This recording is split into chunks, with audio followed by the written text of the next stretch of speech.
Victoria from Biblio Lifestyle, and you're listening to the Reader's Couch podcast, the show that will help you bridge the gap between living a full and busy life to one where you're reading, learning new things, and having fun.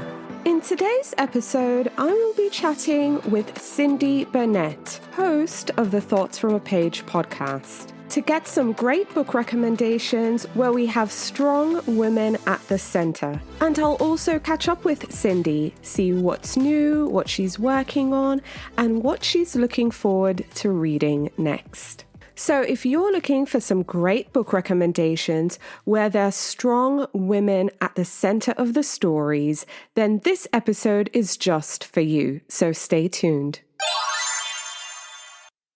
Hi, Cindy. Welcome to the Reader's Couch podcast. It's so nice to have you again. Hi, Victoria. I'm so glad to be here. Yay, it's so great to have you back. Can't wait to chat about all the books. But before we get into it, I want to know, how has your reading life been? How has 2024 been for you so far? What's your experience? It's been great so far. I really had wanted to focus on nonfiction and historical fiction more because those are things that historically I have read a lot of, but I really didn't in 2023. So I've made that a priority, and so far so good. I've read some good books. Yay, I love to hear that reading goals are coming together. You know, the first quarter of the year is kind of behind us. Before you know it, the first half will be too. So it's really exciting that you are on track. Now, my listeners might already know, but just in case someone doesn't and they're new, you are the host of the Thoughts of a Page podcast. Are you doing anything new there? Any exciting interviews? What has that experience been like for the new year with you? For me, I always feel like March and April are huge pub times. So there are so many books that I like and read. So I have been putting out a variety of episodes and been really enjoying it. One is one that we're going to be talking about the book, Stephanie Dray, who wrote Becoming Madam Secretary. That interview went live. I have an interview with Allison Pataki about Finding Margaret Fuller. So I've been doing a variety of really interesting conversations and enjoying seeing them go out into the world. It seems we have quite a bit in common with those two books because they are also in my spring reading guide. Two excellent books, historical fiction. So I'm really excited to hear that you're having a chat with the authors and that you've been loving them too. Absolutely. How's your reading been going? You know what? It's been great. And I agree with you. March has been a very busy time for books. I know April will be too. And then May, because I think we're all getting excited for that busy summer reading time. So I think the publishers are really pushing them out there. So we have lots of options to look forward to. But my reading has been good. I've been reading more children's books as well. So that's been great.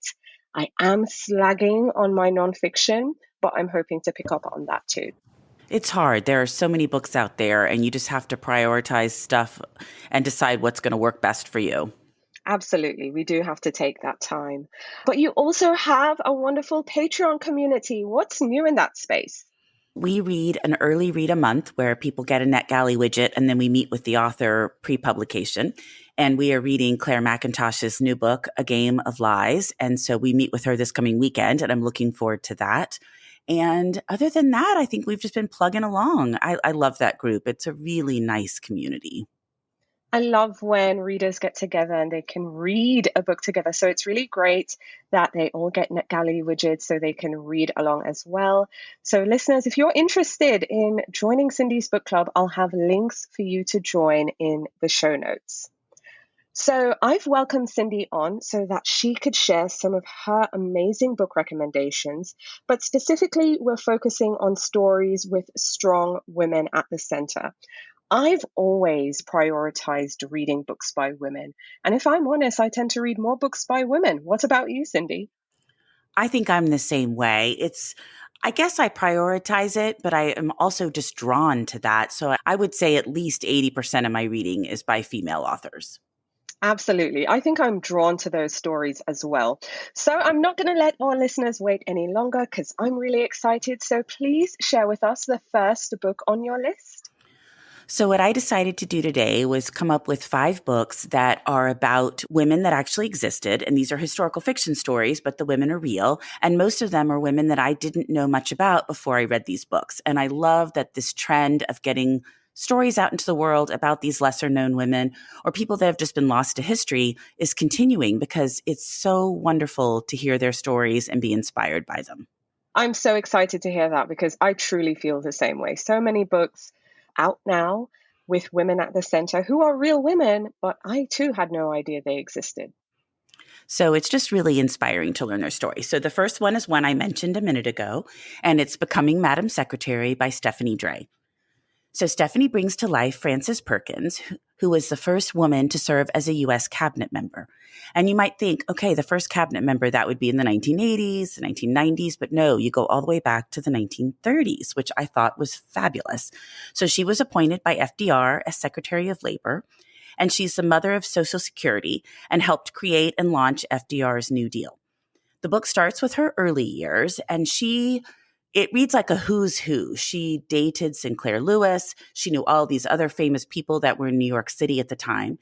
And then it moves through her life all the way through as her, I'm sorry, Victoria. I apologize. You're going to have to edit this. Okay. It starts with her early years in New York City and all of the contacts that she made and the people that she knew. It's almost a who's who of the time period. And then it goes through her role as Secretary of Labor and what happened after that. So it's an enthralling story about a woman who would not be cowed by the women around her and who paved the way for future women to serve in high-powered governmental positions.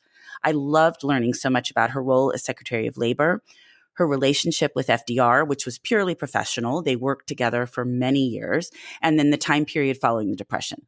I also loved that the novel transported me into the tumultuous era of early 20th century America. Her meticulous research and vivid writing took me to the tenements of Hell's Kitchen, the bohemian circles of Greenwich Village, and eventually the corridors of power in Washington, D.C. She includes this fabulously detailed author's note at the end where she talks about all the details that she learned that couldn't be incorporated into the book, but also she talks about the small changes that she had to make for the purposes of the flow of the story. I always really like when authors do that so I know what really happened and what didn't happen. And so I highly recommend this one, and that's Becoming Madam Secretary by Stephanie Dray. I loved hearing that this was one of your selections because I adored this book too. It's one of the historical fiction books readers can find in the 2024 Spring Reading Guide. I really enjoyed this one. I had no idea this woman existed. The fact that when we think of Social Security and social services, we think of FDR, but no one thinks of Frances Perkins. I asked my husband about it. He's American. And he's like, no, I had no idea who this woman was. So it was very fascinating to learn about her professional life. But I think I enjoyed learning about her personal life too. So the fact that it heads with FDR first, then they became friends, they had a great professional relationship, seeing her navigate life with her husband and the difficulties there, and then just life after the fact and her being a mom. So it really was a full circle book. Wouldn't you agree? I agree with that. And you mentioned her being a mom, and that's something that I think is going to come out again and again in the books that I'm mentioning. But it's often difficult for these women who achieve powerful positions and do a lot to also be a good mom. It's just there's not enough hours in the day. And so it's interesting to read about her relationship with her sons and how that all developed and how difficult it can be to be a woman. Absolutely. And also noteworthy, I think, about Frances is the fact that she attained a high level of education even at that time. So even before she went on to be Secretary of Labor or just, getting married and being a mother, she was also very focused on her studies. So we see this woman at a time when most women didn't go to school. She went to school. She cared about children and advocated for their rights and just so much more. I enjoyed this book and I hope more readers will pick up this one this year. I agree. And the other thing, in addition to everything she did under the New Deal, was she implemented all sorts of other policies and things that we just take for granted, like food safety and restaurants having to follow certain procedures because she was disgusted when she would find a bug in her food. and different things in the home. I just was truly amazed what this one woman was able to accomplish. It's mind-boggling. Absolutely, absolutely. Tell me about book 2 on your list. Okay, book 2 is by one of my favorite authors, Elise Hooper, and this one is Learning to See. It tells the story of Dorothea Lange, who was a photographer that is very well known from the 1930s and 40s. While I knew a lot about her photos, I didn't know much about Dorothea at all, and that's what I loved about this book. She spent her early years in San Francisco as a portrait photographer. Her marriage had crumbled, and she needed to support her 2 young sons. And so she tried portrait photography, but really did not like it. So she begins to travel around California, capturing images of the Dust Bowl migrants and the others who headed west during the 1930s, transforming herself into an advocate and an activist for the poor. After World War II began, she focused on Japanese American internment camps and exposed the horrific conditions under which these people were placed. I loved that Hooper includes some of Lange's photographs at the end of the book. I saw several that I had never seen before, and it was really interesting to get to talk to Elise for the podcast about how they got the rights to some of these photos. It was really interesting. And so I enjoyed seeing photos I hadn't seen before, as well as some of the ones that you would recognize that are so iconic.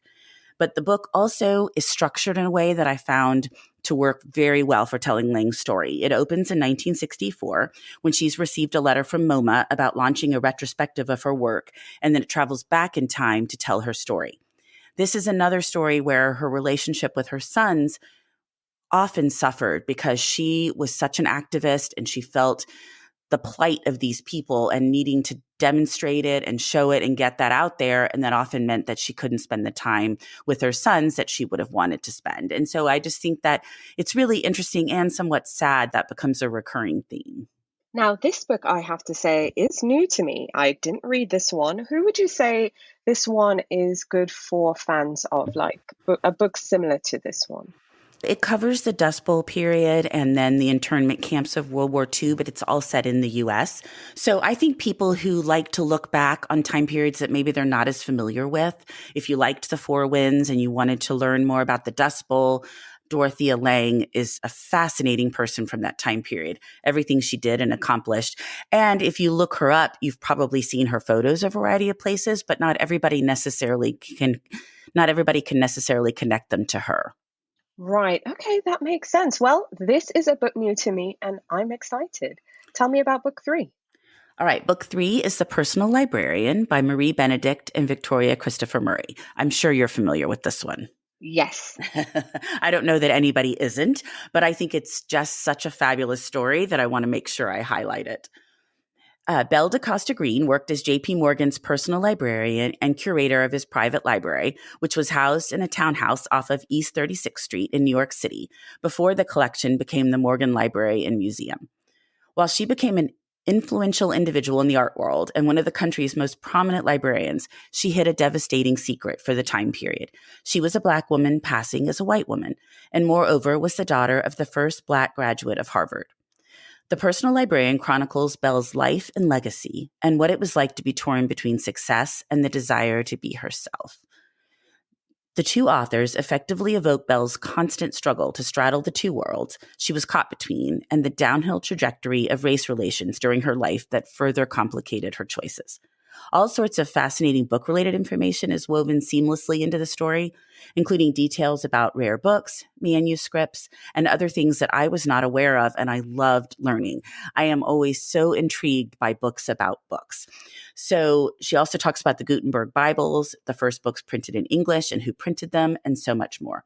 After I finished this one, I visited the Morgan Library in New York, which is beautiful. It was not something I was familiar with until I was there. And then actually, I think I got sideways with the guards because I was trying to get a photo of my book and there were so many people there. So I kept hanging out in the corners and trying to wait. And I think they were like, what is this woman doing? But I finally got a good photo. Yay! I love that. They were like, I think we've got a runner here. We've got somebody doing something they shouldn't be doing. I was like, I just want a photo. Oh, I love when we'll just stake out and wait for those moments of that perfect photo. Yes, we're definitely Instagram fans. I think Instagram for sure kind of propelled. Yes, and they're probably more used to that because they probably have all sorts of people doing it these days, but I felt a little funny. Yeah, absolutely. It's funny when you're doing it out in the wild. When you're at home, you have the safety and comfort of your own home. You can prop things up and fix things and change things. But when you're out in public, yeah, it's a bit challenging sometimes. Exactly. I wanted to be like, could everybody just clear out for 5 minutes and then I'll be done? I really enjoyed this book too, just seeing Belle's passion and her tenacity come through, especially in a male dominated society, plus the added layer of race. I enjoyed this one. It was very memorable, and I love books about books too. I agree with all of that. And really, I learned a lot about the time period in addition to her interesting life because the Civil War is over. Things look like they're changing. And then slowly they revert back to where they were before. Not all the way to slavery, but certainly so much more restrictive. And the fact that her father was the first Black graduate of Harvard and just some of the different things that played out in the story, I thought were absolutely fascinating. Yes, I love how layered it was, but also how beautifully these two authors came together to give us this story. I'm forever fascinated when I see author duos writing books. I'm the same way. And I always ask them so many questions about how that works for them. And it's so different every time. Absolutely, absolutely. Tell me about book 4 on your list. Okay, book 4 is The Queen of Sugar Hill by Rashonda Tate. So I was familiar with Hattie McDaniel before I read this book, but I realized as I read it that I knew very little about her other than that she played Mammy in Gone with the Wind and that there is a lot of drama surrounding that role. But The Queen of Sugar Hill opens with the night that Hattie wins the Academy Award. She becomes the first Black woman to win an Academy Award for her role as Mammy in Gone with the Wind. And then it follows her life until she passes away from cancer at age 52. While Hattie believed that winning this award would change her career from the better, it actually created many more problems for her, both the role and the award. Many Blacks despised her for her depiction of a subservient Black slave to the point that the NAACP waged a full-blown war against her and others that played similar characters. And white people disliked her because they felt that she was too Black. So she was really put in such a difficult position. And it angered her because she felt she didn't have much of a choice. She has been quoted as saying she could make pennies working as a maid herself, or she could make all sorts of money playing a maid. And the decision there should be a very easy one. So I thought it was interesting to learn about what it was like for her, how she ended up angering everybody when she played this role, and then what happened afterwards. So in the midst of the attacks on her, she continued to fight for more roles for Black authors, while she also tackled housing discrimination and navigated many fraught romantic relationships. The title actually comes from her work fighting restrictive covenants in her neighborhood, which used to be called Sugar Hill. And Tate just brings Hattie McDaniel to life in a sympathetic but honest manner that had me rooting for her when I didn't always agree with her decisions. It's a fascinating time period in Hollywood, and I headed down so many rabbit holes researching the people and the events contained in this book. But I thought it was very well done, and that's The Queen of Sugar Hill by Rashonda Tate. I went down so many rabbit holes after reading that book too. I read it and recommended it. I think it was February. Yeah, it was for our February book club or bring your own book club. That was my contemporary read because I brought 2 books to book club that month. And I was so fascinated. I had no idea who Hattie McDaniel was, but I was very fascinated by her life and her story. But I also shared in book club how I saw so many real life similarities with Taraji P. Henson, who is a present day actor who is essentially fighting for and struggling with the same things. She too has won numerous awards. She thought it would propel her career. She would be paid more. And for her, being paid more is just being paid equal to her other counterparts who are actors. But that's not happening for her right now. So for me, knowing about Taraji in present day and then learning about Hattie McDaniel, I was just, so much has changed, but so much has remained the same. I agree. And it was just really interesting to see the story from her perspective because I was very familiar with her and all the drama that resulted from Gone with the Wind. But you understand she wants to work and these are the roles she's given. And at that time period, she didn't have a lot of choice. She couldn't say, I don't really want to do that. And she did often fight back, actually. And I love that Rashonda included that in the book. There were times when she said, there's no way I'm saying that, or I wouldn't do that. So she did what she could within the structure of the time period. And that was depressing too, to understand what that time period was like. And the fact that even though she was nominated, she couldn't sit up front with everybody. She had to sit in the back. It was just a fascinating story. And then she just didn't have an easy time on her personal side. Men took advantage of her, and I hated that for her.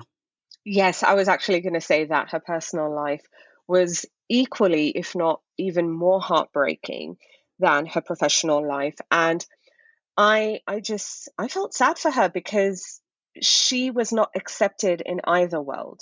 Because like you said, black people were mad at her. White people just saw her as, too black and just too much. And I felt bad for her, but I'm really happy that Rashonda wrote this book, shared Hattie's story. Again, I haven't watched Gone with the Wind, so I'm not familiar with her. I've not seen her role firsthand, but I remember someone at book club reading it, knowing her, and they said they felt bad for her too. But it was nice that she was presented in such a way where we got to see not just the negatives and the struggles she was facing, but we also got to see the good and the positive. And I think Rashonda gave us a fully rounded character in The Queen of Sugar Hill.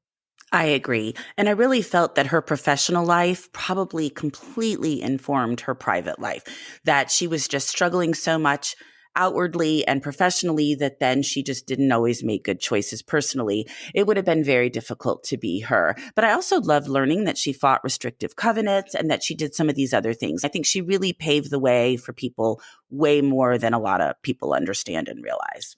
Absolutely, absolutely. So tell me about book 5 on your list. Okay, my last one, A Right-Worthy Woman by Ruth P. Watson. So this book tells the story of a woman that I had never heard of before. Her name is Maggie Lena Walker, and she was a Black Richmond woman who created the first Black-run bank in the United States in the late 1890s and pioneered Black responses to the early Jim Crow era policies that were adopted later in the Civil Rights Movement. As a teenager, she was brilliant, outspoken, and aware of the economic discrepancy between her Jackson Ward neighbors and her laundress mother's wealthy white clients. So she decided to make it her life's work to help her community bridge that gap. She launched a newspaper, a bank, and a department store in her neighborhood, as well as organizing boycotts and helping Black neighbors and friends exert their economic power. She was an incredibly forward-thinking woman whose story should be known much more widely than it is. When suppliers refused to sell her items for her department store, she fought back and used boycotts as a way to bring about change. I always think of boycotts as first being used during the Civil Rights Movement, so I was fascinated that she organized multiple boycotts for a variety of issues in the 1890s. This is another story that tells the time period when Jim Crow is beginning to be implemented and what change is like when you've ended the Civil War. Things are hopefully looking up, and then they immediately almost slowly begin to start circling back. So it was very interesting to see more about her, learn more about her. She's another that struggled between trying to balance being a mother and everything she wanted to do for her community and the neighborhood. And so again, I said that was a theme that seemed to come up over and over again. And I think that's a theme even today. And so I just thought it was interesting to see it coming up over and over again.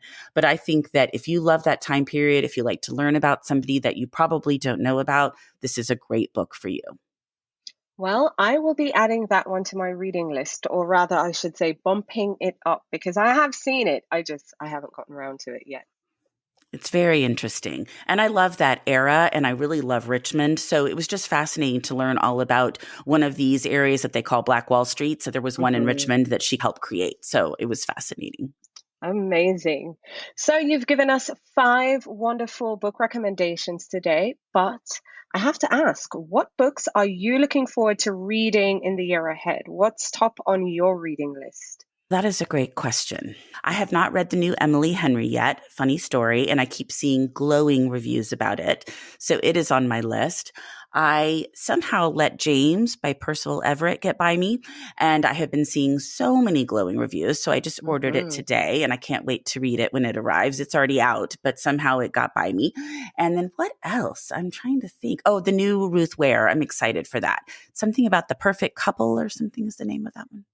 I think so. I think so. I know what you're talking about, but I'm really excited that you're interested in James. I'm a Percival Everett fan. I am still trying to read his entire backlist. I have not completed all his works just yet, but I thoroughly enjoyed James. And it just so happened that I reread The Adventures of Huckleberry Finn late last year. So I had the story fresh in my mind. And then I received a copy of James and I just dived on in. And I have to say, Percival Everett did not disappoint. I had so much fun with that book. The reviews are just so good. So I'm looking forward to it. I have not read Huck Finn in a long time, but I thought I'd do a quick look up on Google and just get a summary of it. And then I'll be more prepared to read James. I've been planning to do a Mark Twain deep dive, but I remember sharing one book club with my community members that I needed to revisit two of his works, one of which was Huck Finn, and I did. So I'm still stewing on how I want to approach Twain because, after all, he's a pretty big deal. But then reading James just reinvigorated my interest in writing about Twain, doing it for the newsletter. But now I also want to have a list of books to accompany it that contemporary writers have done. And again, I love Percival Everett, so I'm a fangirl. I'm working to reading all his books. I'm not there yet, but when I do, I'm very excited to talk about him as well. I love that he's still writing and just giving us amazing work. I haven't read anything by him, which is embarrassing. So I will read this one and then work my way back. But another really interesting book for your Mark Twain deep dive is The General and Julia, which was one of my favorite books of last year. And it's about Ulysses S. Grant. But there is a portion about Samuel Clemens because they were friends and he actually published Grant's memoirs. And the year that he published them, he talked Grant out of signing with another newspaper that was giving him a bad deal. And he published them instead. And they were the bestseller that Clemens published that year, even over his book, which I think was Tom Sawyer, but I can't remember which book it was. But so I thought that was just fascinating. Okay, so now I am saving The General and Julia to my list. That one missed me somehow. Yes, I don't know how I originally didn't hear about it, but then somebody sent it to me. It's John Clinch is the author, and it is so beautifully done. I just laugh because I say, who would think that this deep dive into Ulysses S. Grant is going to be the most fascinating book? But it really was. It was beautifully written, very well done, and I loved learning not only about Grant, but about Clemens and some of the other people that were in the book. Oh, that's amazing. Well, Cindy, thank you so much for coming on the show. For our listeners who are not familiar with you, which again, what are you doing if you don't know Thoughts from a Page podcast? But tell our listeners where they can find you, where they can support you, and anything you want to promote on what you're working on now or what's coming up next. Okay, great. I have a website, thoughtsfromapage.com, and everything is there because I write book columns for a magazine here in Houston. The links are there. My Patreon community is there if you want to learn more about what we do in that group. A bunch of readers coming together, similar to what you do, Victoria, where you create a community and people enjoy getting to know each other, follow each other on Instagram, chat books, all of that. And then other than that, I think things are just plugging along. Well, thanks again for coming on the show. Listeners, again, you can find Cindy, thoughtsfromapage.com. And until next time, happy reading. Thank you so much, Victoria. This was a ton of fun. Thank you so much for listening to the Reader's Couch podcast. Please subscribe to the show, share it with a friend, and take a few seconds to leave a rating and review. Until next time, stay lounging, stay reading, and whenever you're in doubt, go straight to your local bookstore or library. Thanks again for listening, and happy reading.